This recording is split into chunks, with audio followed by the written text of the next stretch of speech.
So hello guys, welcome to Notes Fire. आज का हमारा टॉपिक है osmoregulation in aqueous and terrestrial environments यानी या हैबिटेट्स। ठीक है, हम जानेंगे ऑस्मो रेगुलेशन एक्वाटिक और टेरेस्ट्रियल इन्वायरमेंट में। ठीक है, साइनॉप्सिस देखेंगे, introduction, definition, osmoregulation in aqueous animal environments और osmoregulation in terrestrial environments, importance of osmoregulation, conclusion then reference. तो ये रहेगा इसका साइनॉप्सिस। स्टार्ट करेंगे हम इंट्रोडक्शन से। ऑस्मोरेगुलेशन एक बायोलॉजिकल प्रोसेस है जिसमें ऑर्गेनिज्म अपनी बॉडी फ्लूइड में वाटर और सल्यूट्स के बैलेंस को रेगुलेट करते हैं। यह प्रोसेस एक्वाटिक और टेरेस्ट्रियल दोनों इन्वायरमेंट्स में महत्वपूर्ण है, क्योंकि एक्सटर्नल इन्वायरमेंट के ऑस्मोटिक कंडीशंस ऑर्गेनिज्म की इंटरनल होम्योस्टेसिस को प्रभावित कर सकते हैं। एक्वाटिक ऑर्गेनिज्म को ऑस्मोटिक प्रेशर रेगुलेट करना पड़ता है, जबकि टेरेस्ट्रियल ऑर्गेनिज्म को डिहाइड्रेशन से बचना होता है। तो ये इसका बेसिक इंट्रोडक्शन है। गाइज, अगर आपको स्टडी नोट्स की नीड होगी तो आप लोग इस नंबर पे कांटेक्ट कर सकते हो, यहाँ से आपको नोट्स प्रोवाइड करा दिए जाएंगे। देखेंगे डेफिनेशन ऑस्मो रेगुलेशन का। ऑस्मो रेगुलेशन वह प्रोसेस है जिसमें ऑर्गेनिज्म अपनी बॉडी फ्लूइड में वाटर और सल्यूट कंस्ट्रक्शन को स्टेबल रखते हैं ताकि मेटाबॉलिक प्रोसेस एफिशिएंटली फंक्शन कर सके। ऑस्मो कन्फर्मर्स का डेफिनेशन देखेंगे।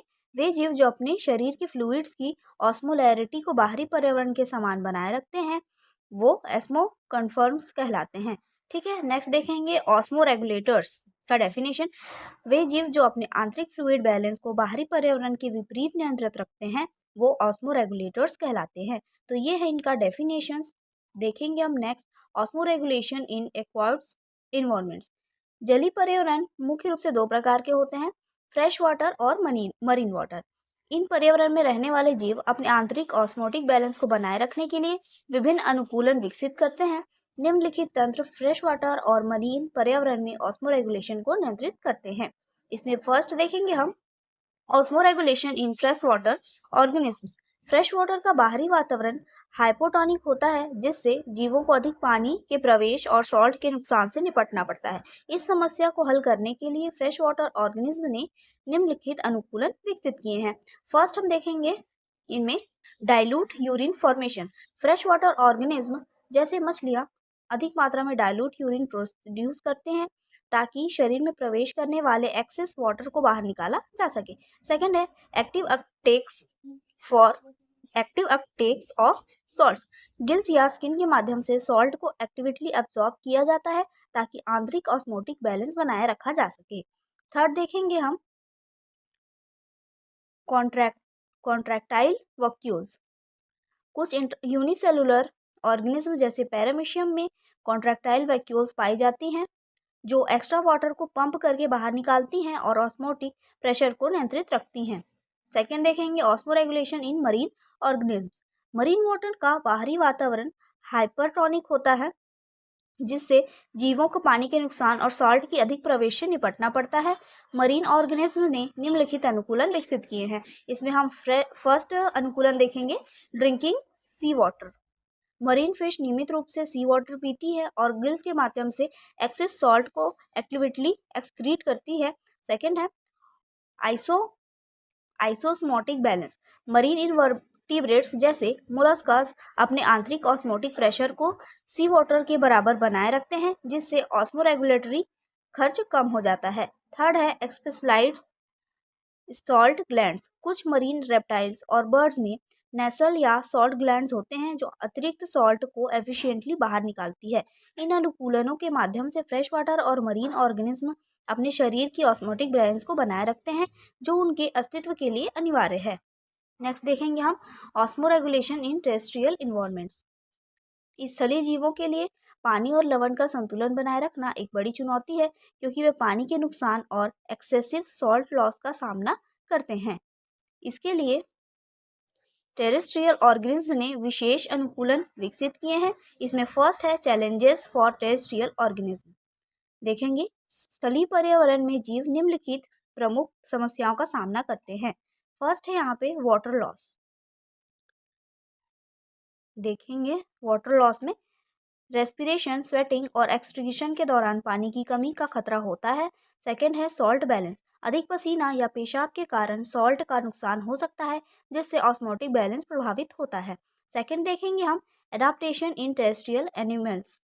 इन समस्याओं से निपटने के लिए स्थलीय जीवों ने निम्नलिखित अनुकूलन विकसित किए हैं। इसमें हम फर्स्ट देखेंगे वाटर कंजर्वेशन। इसमें है मैमल्स और बर्ड्स की kidneys high construction urine produce करती है जो पानी के नुकसान को कम करता है। यह प्रक्रिया लूप ऑफ हेनरी की मदद से होती है।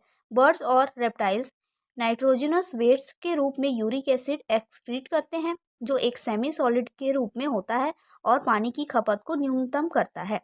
सेकंड देखेंगे बिहेवियरल एडाप्टेशन। कई स्थलीय जीव रात में सक्रिय रहते हैं जिससे दिन के समय होने वाली पानी की हानि कम हो जाती है।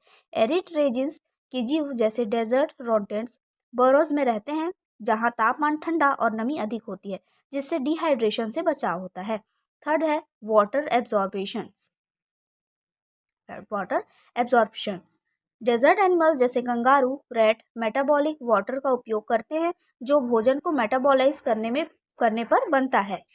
यह उन्हें बिना पानी पिए जीवित रहने में मदद करता है। इन अनुकूलनों के माध्यम से टेरेस्ट्रियल ऑर्गेनिज्म अपनी पानी और सॉल्ट बैलेंस की समस्याओं को प्रभावी ढंग से प्रबंधित करते हैं जिससे वे कठोर स्थलीय पर्यावरण में भी जीवित रह पाते हैं। ठीक है, इसके बाद हम देखेंगे इंपॉर्टेंस ऑफ ऑस्मोरेगुलेशन। ऑस्मोरेगुलेशन जीवों के लिए अत्यधिक महत्वपूर्ण प्रक्रिया है जो उनके आंतरिक पर्यावरण को स्थिर बनाए रखने में मदद करती है। यह निम्नलिखित पहलुओं में योगदान देता है। फर्स्ट है होम्योस्टेसिस मेंटेनेंस। ऑस्मोरेगुलेशन शरीर के अंदर एक ऑप्टिमल इंटरनल एनवायरनमेंट बनाए रखता है जो मेटाबॉलिक प्रोसेसेस जैसे एंजाइम एक्टिविटी और सेलुलर फंक्शन के लिए आवश्यक है। ठीक है, सेकेंड इंपॉर्टेंस हम देखेंगे सर्वाइवल इन एक्सट्रीम कंडीशंस। यह प्रक्रिया ऑर्गेनिज्म को एक्वाटिक और टेरेस्ट्रियल जैसे विभिन्न इन्वायरमेंट में अडाप्ट करने में सक्षम बनाती है। उदाहरण के लिए डेजर्ट एनिमल डिहाइड्रेशन से बचने के लिए विशेष अनुकूलन दिखाते हैं। थर्ड है water and salt balance. Osmoregulation शरीर के एसेंशियल इलेक्ट्रोलाइट्स और फ्लूइड्स को बैलेंस करता है। या फिजियोलॉजिकल प्रोसेस जैसे नर्व इम्पल्सेस, मसल्स कॉन्ट्रैक्शन और ब्लड प्रेशर रेगुलेशन को प्रभावी ढंग से संचालित करता है। इस प्रकार ऑस्मोरेगुलेशन जीवों की सामान्य शारीरिक क्रियाओं और पर्यावरणीय अनुकूलन के लिए अनिवार्य है। ये देखेंगे नेक्स्ट हम कंक्लूजन। ठीक है, देखते हैं ऑस्मोरेगुलेशन एक एसेंशियल प्रोसेस है जो ऑर्गेनिज्म को एक्सटर्नल ऑस्मोटिक चैलेंजेस के बावजूद इंटरनल स्टेबिलिटी बनाए रखने में मदद करता है। एक्वाटिक इन्वायरमेंट्स में यह वाटर और सॉल्ट्स के लॉस या गेन को रेगुलेट करता है जबकि टेरेस्ट्रियल इन्वायरमेंट में डिहाइड्रेशन को रोकने और वाटर कंजर्वेशन पर फोकस करता है। यह अडेप्टेशन ऑर्गेनिज्म की सर्वाइवल और रिप्रोडक्शन में क्रिटिकल भूमिका निभाता है। ये रहेगा इसका कंक्लूजन। नेक्स्ट हम देखेंगे reference ecology and environment by P D. Sharma and concept of ecology by R L. Kotpal and Bali. तो ये था आज का क्लास। आई होप आपको समझ में आया होगा टॉपिक। अगर आपको समझ आया तो प्लीज़ लाइक करिए एंड सब्सक्राइब करिए। Thank you.